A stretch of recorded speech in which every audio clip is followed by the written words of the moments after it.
the Republicans and the Democrats are two sides of the same coin.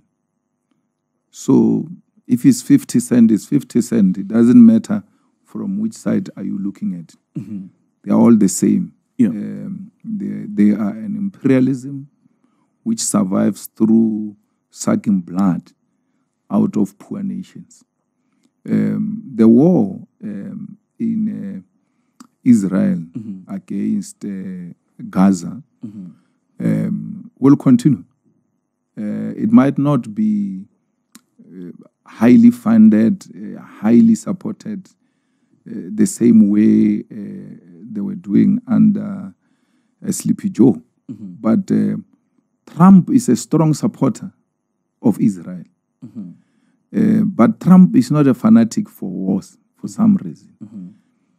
So we still stand to see how they are going to advance that cause.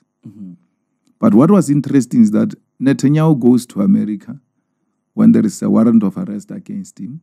The Americans, because they are not a signatory to the international law, they don't do anything. It doesn't even become an issue because he's one of them. But if it was one of us with a warrant of arrest and he visits South Africa, like Putin, they like Putin, which we successfully failed.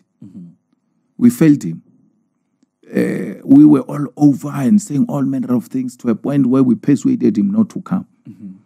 They do as they wish. So we shouldn't expect anything much either. So we are trying to expand beyond the SADC region because we believe that the whole continent must realize economic freedom in our lifetime. The economic freedom, if attained in South Africa, will not be any impactful because the entire continent does not own its own land. So we want African continent to own its own land. And once we realize the total liberation of Africa, economical, then we know we are good to prosper.